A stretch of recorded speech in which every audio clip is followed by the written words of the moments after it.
Oi, meu nome é Deise, esse é mais um vídeo do canal Jornada Bipolar. Há algumas semanas eu postei um vídeo falando sobre os 5 níveis de cura. E aí, em um desses níveis, no 4º nível, eu comentei sobre a importância da constelação familiar na questão do inconsciente coletivo. E aí muita gente me perguntou, Deise, o que é constelação familiar? Fala mais sobre isso, aprofunda nesse tema. E por isso, hoje eu trouxe uma convidada, a Daniele Bento, consteladora familiar, e vai explicar pra gente tudo sobre constelação familiar. Vai dizer o que é constelação familiar, qual a relação do familiar com os transtornos psiquiátricos em geral, com o transtorno bipolar. Então, fica ligado! Dani, muito obrigada por ter vindo aqui conversar com a gente. Conta aí pro pessoal o que é constelação familiar. Obrigada, Deise. Oi, pessoal. A constelação familiar, ela é uma terapia breve. Breve porque a gente só precisa fazer uma vez para cada questão, ou pelo menos uma vez a cada 6 meses, a cada 1 ano, se houver necessidade de fazer mais. E é uma terapia que atua no inconsciente coletivo, atua no nosso inconsciente coletivo familiar, que a gente olha para o sistema familiar. E como é que funciona? A pessoa chega para você e fala, olha, eu tenho um tal problema, e aí você faz o quê? A constelação ela tem 3 leis básicas que nos regem, a gente acreditando ou não. Então tem a lei da hierarquia, que todos que chegam primeiro no sistema são maiores, tem precedência de quem vem depois. A segunda lei é a lei do pertencimento. Todos de um sistema têm o direito de pertencer, independentemente do que acontece na família. E a terceira lei é a lei do equilíbrio, entre dar e receber. Isso precisa estar bem equilibrado, senão na constelação a gente chama de emaranhamentos. Essas leis são extremamente importantes, gente.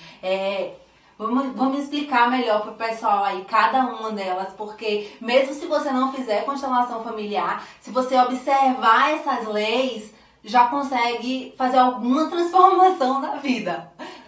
Explica aí detalhadamente, com um pouco mais de detalhes, como é que são essas leis. Então, como eu falei, elas nos regem, a gente acreditando ou não. Bem, lei da gravidade. Atua sobre nós, a gente acreditando ou não. Então eu sempre falo, experimenta, pega essas 3 leis, experimenta colocar no dia a dia, que aí vai fazendo mais sentido e vai percebendo, se a gente observar a nossa vida, a nossa família, a gente percebe mesmo o quanto atua.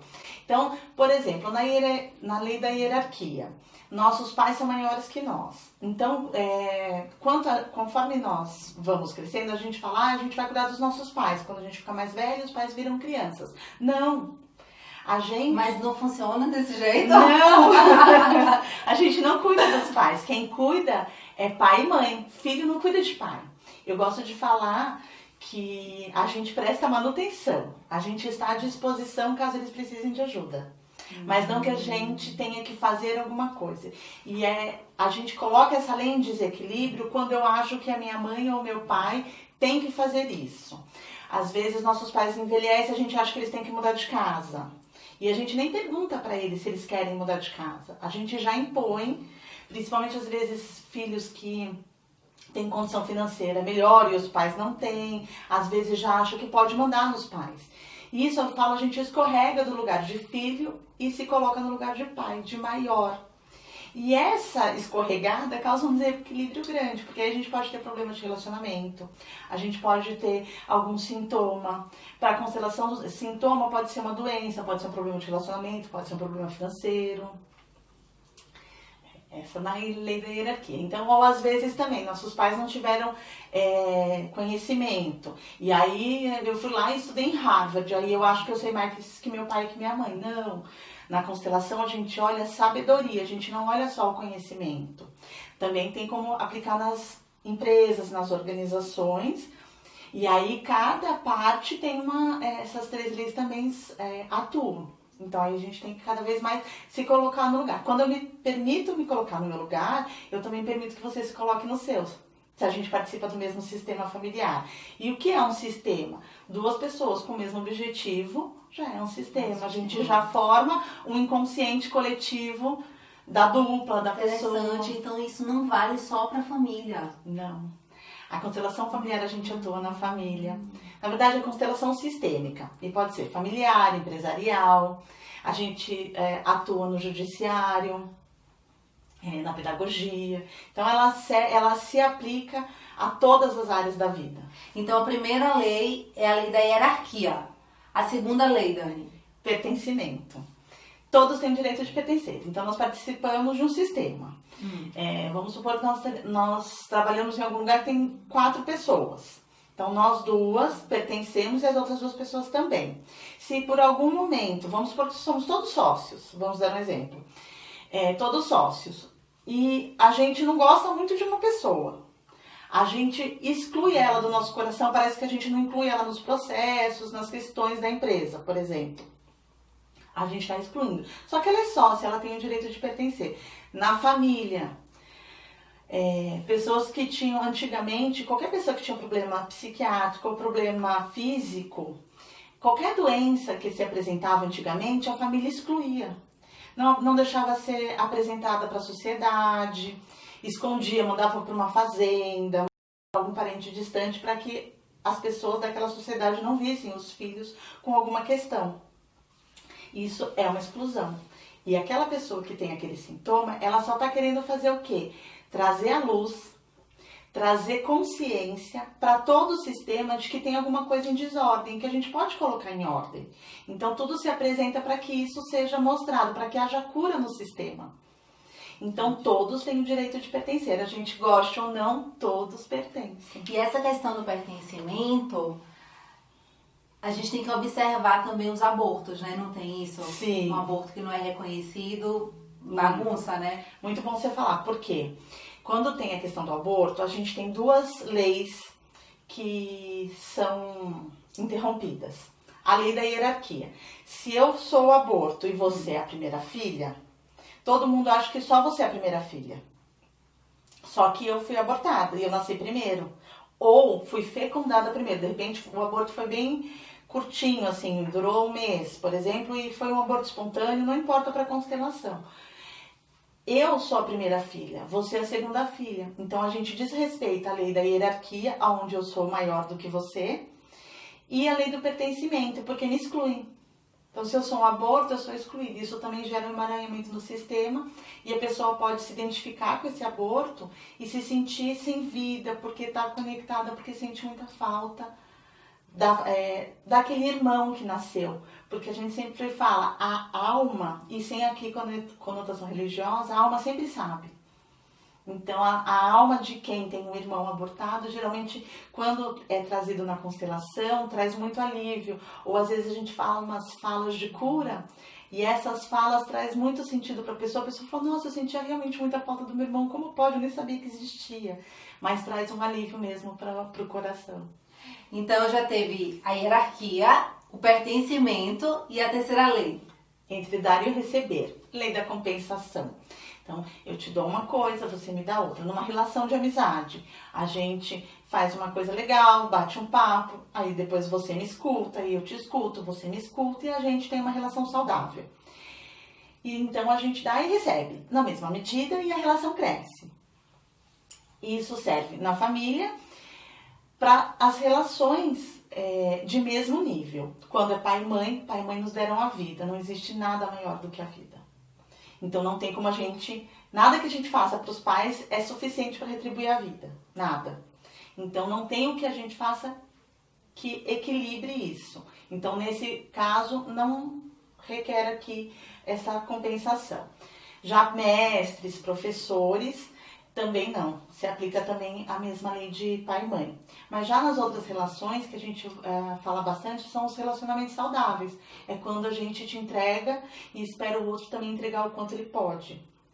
Então, se eu te dou alguma coisa, um presente de aniversário, você vai automaticamente falar assim, nossa, a Dani me deu aquele presente com tanto carinho, quando for aniversário dela, eu também vou tentar dar um presente para ela. Então, isso é uma relação saudável. Parece que a gente fica em dívida, entre aspas.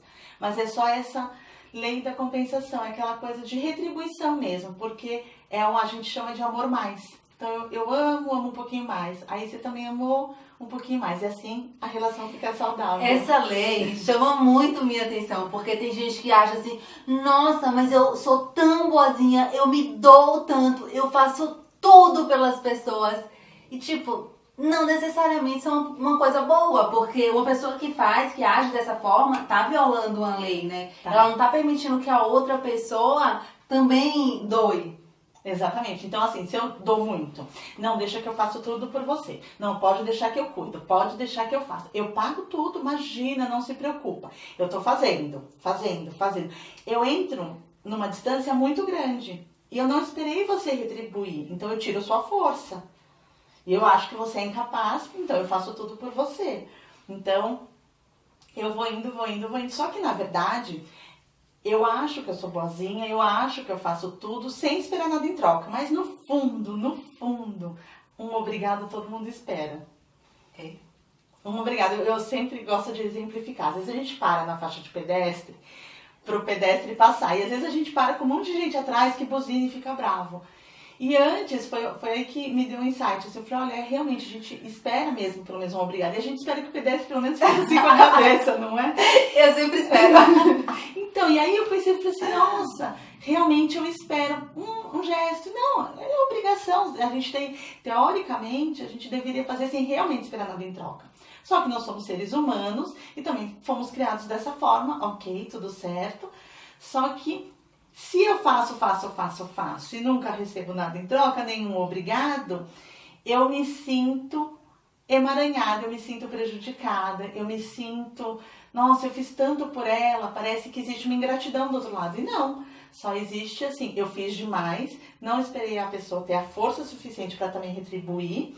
E eu gosto de exemplificar das pedrinhas. Se minha pedrinha é deste tamanho, mas é tudo que eu tenho, é o que eu tenho para te dar. Não adianta eu querer ter uma pedra enorme. Se sua pedra é grande e você também dá com facilidade, ok. Mas é sempre muito importante, mesmo que a gente faça de bom grado, a gente também espere, então, essa pessoa chegar no mesmo nível. Porque se eu só ficar dando, eu gero também uma distância muito grande. E isso também é um problema grande nos relacionamentos. Então, o objetivo da constelação é identificar quais das leis estão sendo violadas, é mais ou menos isso? Isso. Eu gosto de falar não violada, em desordem. Em desordem. Porque a gente não viola de propósito. A gente não é algo consciente na maioria das vezes. Poucas vezes é realmente consciente.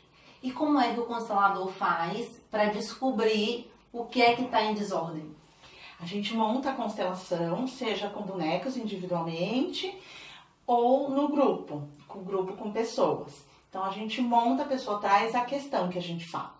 Então eu gosto de perguntar o que está mexendo com ela, que está em desordem ali, que faz ela sentir aquele aperto no coração. E aí, através dessa questão, que pode ser um problema de relacionamento, pode ser uma doença, que a gente chama de sintoma, qualquer questão que esteja afligindo, uma depressão, a gente vai colocando elementos, pessoas para representar. E aí, com esses movimentos, a gente já consegue identificar quais leis estão em desordem. Vamos deixar isso mais claro. A pessoa chegou lá, falou que tem um problema.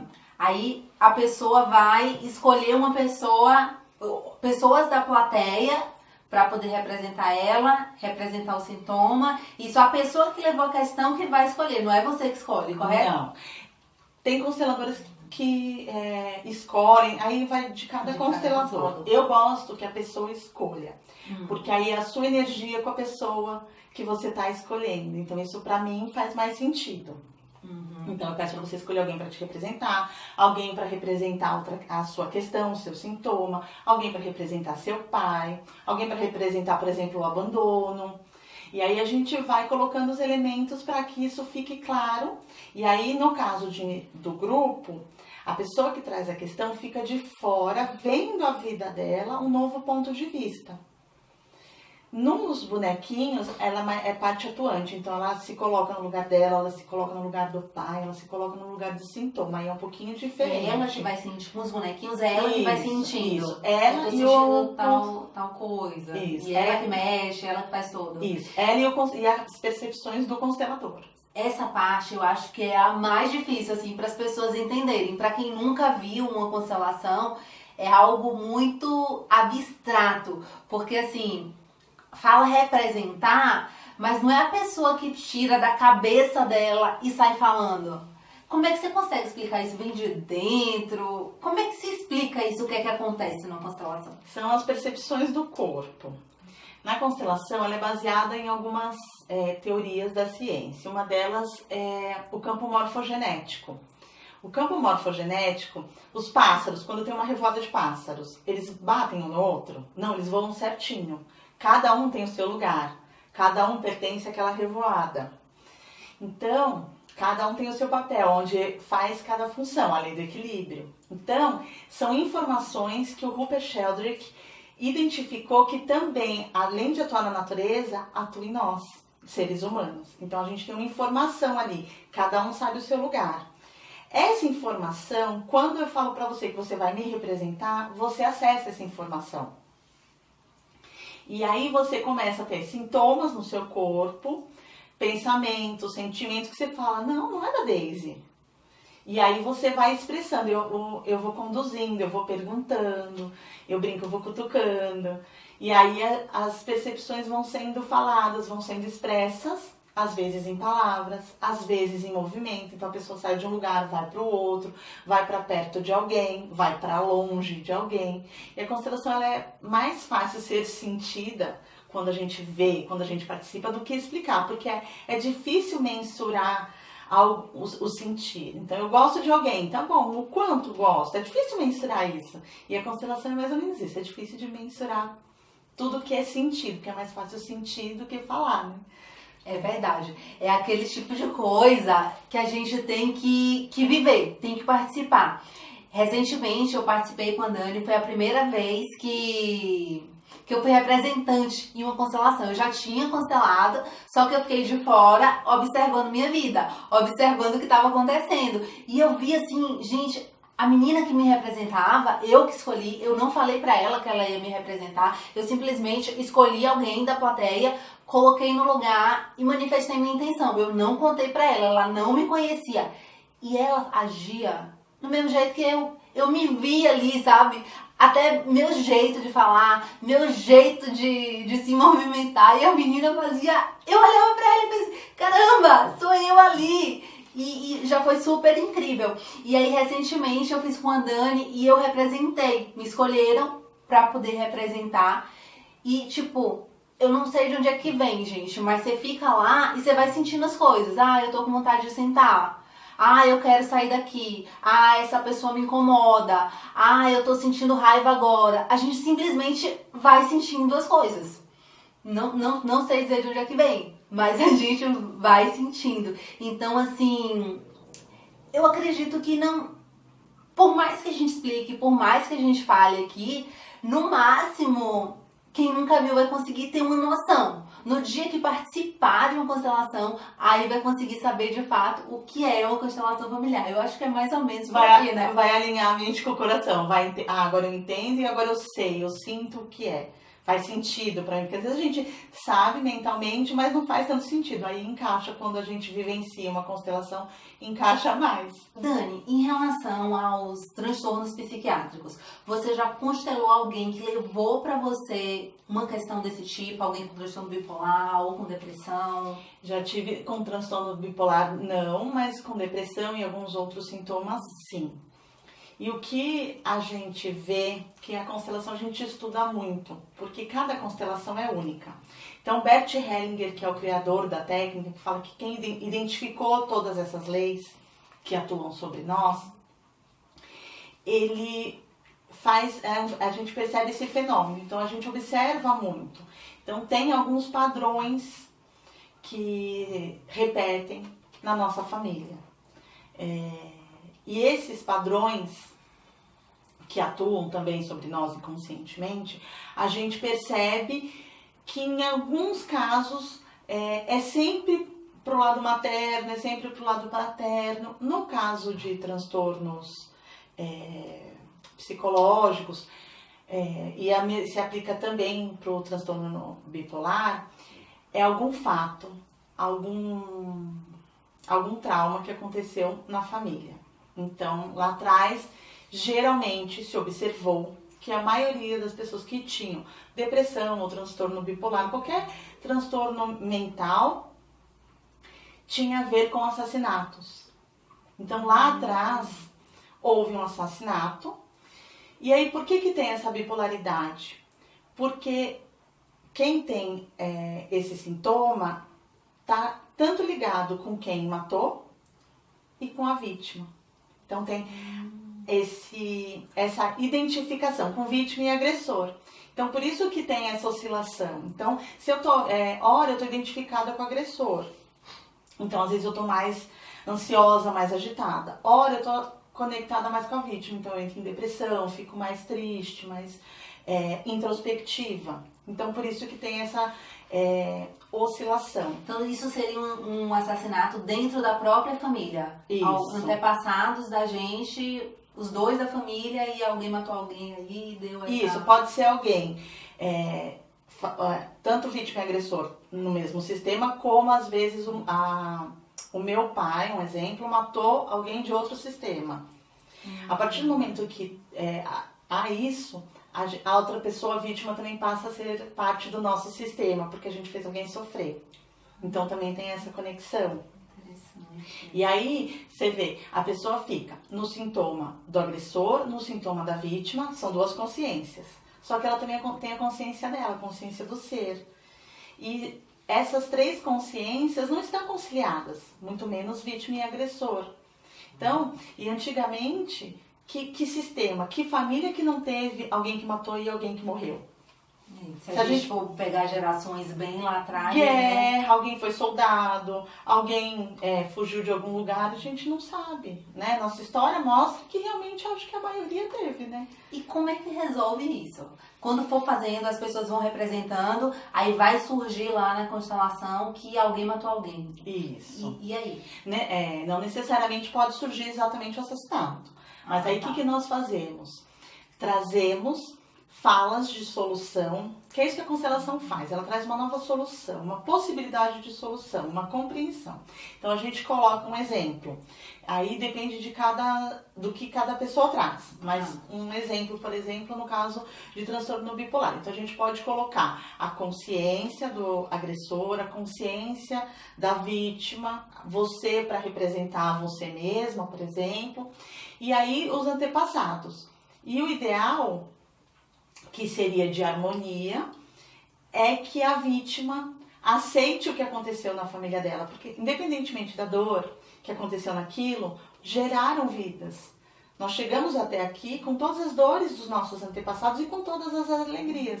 Então, o ideal é que a gente aceite tudo isso sem questionar, porque nós somos menores do que os nossos antepassados. Não cabe a gente julgar a ação dos nossos antepassados. Na constelação não pode haver julgamento. Não pode, para mim a constelação, quanto menos eu sei, às vezes até da vida da pessoa, para mim é melhor, porque eu não trago julgamento nenhum, nem da consteladora.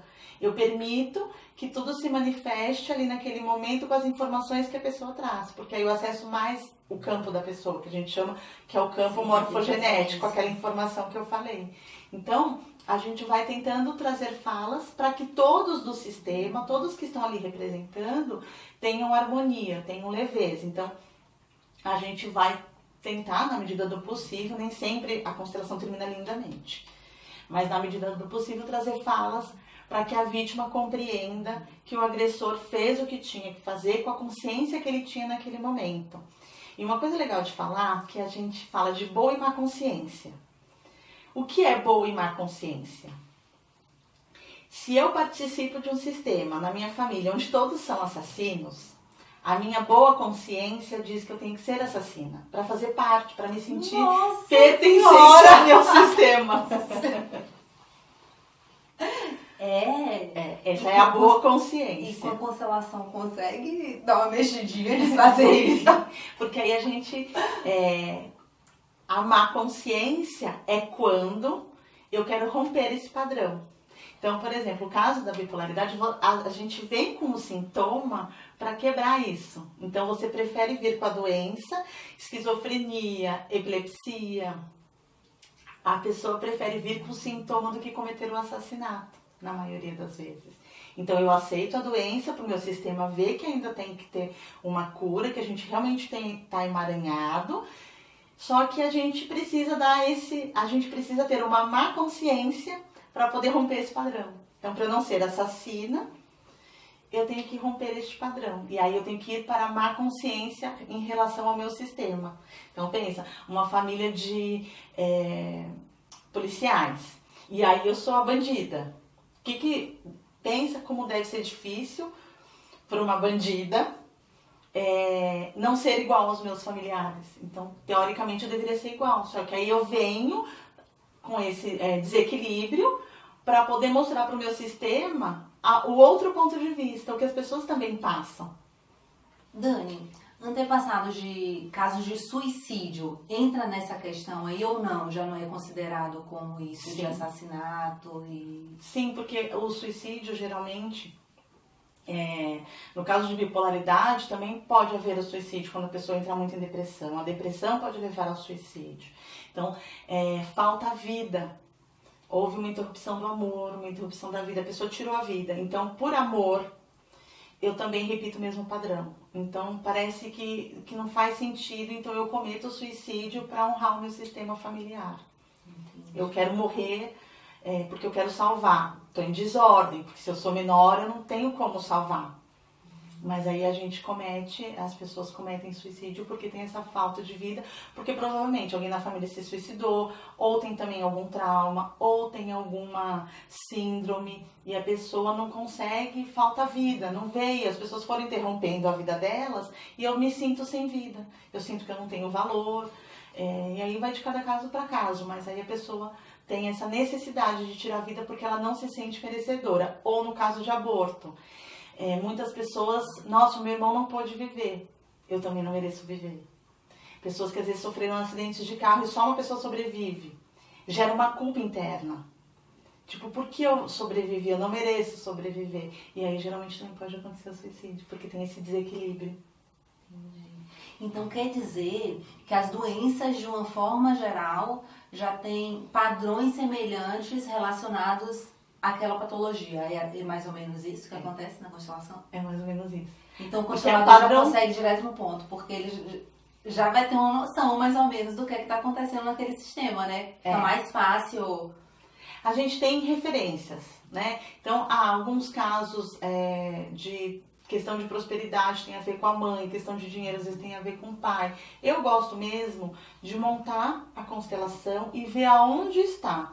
Porque às vezes foi observado que a maioria dos casos tem a ver com a mãe, mas de repente o problema que precisa ser visto primeiro às vezes está na linhagem do pai. Um caso de sintoma, por exemplo, um transtorno alimentar, tem a ver com a mãe, porque é a mãe que nutre, a mãe que gera, a mãe que amamenta, né? Nos casos biologicamente falando, né? Uhum. Então, toda essa prosperidade vem da mãe. Então, o transtorno alimentar, por que eu estou com esse transtorno alimentar? Porque eu tenho alguma questão com a minha mãe, na maioria das vezes. Na minha constelação apareceu isso. Eu não constelei com a Dani, tá? Eu constelei em 2016 e apareceu... Eu não me sinto confortável ainda de falar detalhes da minha constelação, mas apareceu algo mais ou menos assim nesse sentido. Tava... Eu gosto até de falar que assim, o ideal é que a gente, inclusive, não fique falando mesmo da constelação. Porque o que eu faço? Eu reverbero dentro de mim e reverbero em volta de mim. Eu brinco assim, que eu jogo uma pedrinha no rio. É a minha cura na constelação. E ela ganha uma intensidade. Se eu fico contando, eu falo que ela perde a intensidade. Então eu te conto o caso que aconteceu comigo, você vai falar assim, Dani, mas... A gente é muito íntimo, aí você vai falar assim, imagina, sua mãe não era daquele jeito que estava lá na constelação, não. Você começa a trazer a sua percepção em relação aos participantes, ou, isso não faz sentido para mim. Então, você começa a trazer as crenças, cada um traz as suas crenças. E aí a gente perde essa intensidade da onda, dessa nova informação que a gente coloca em todo o nosso sistema, a gente perde um pouco de informação. Então eu sempre falo, não é uma obrigação, é uma recomendação. Evite ficar falando muito, fale só bem assim, apareceu isso na minha constelação, isso foi legal, isso não foi legal, isso fez sentido, isso não fez sentido. Mas detalhes, realmente eu nem aconselho ninguém a ficar falando. Gente, é muita informação, né? Tinha muita gente que nunca tinha ouvido falar em constelação familiar, então eu imagino como é que vocês estão aí agora. E dava pra gente ficar horas aqui falando sobre constelação familiar, mas a gente já se estendeu muito. Então, se vocês tiverem alguma dúvida, escreve aqui embaixo. Eu peço, se eu não souber, eu peço pra Dani vir aqui responder todo mundo. Eu vou deixar o contato dela também, se alguém quiser, enfim, comentar um pouco mais com ela ou conversar sobre algum outro tema, alguma orientação assim geral. Dani, muito obrigada. Eu fiquei muito feliz de você ter vindo aqui conversar com a gente sobre constelação familiar. Eu acho que assim acaba abrindo um pouco assim nossa mente para diversas possibilidades de tratamento, né? É como eu falo, não é isso ou aquilo. Tudo que a gente puder trazer para o nosso tratamento vai acrescentar.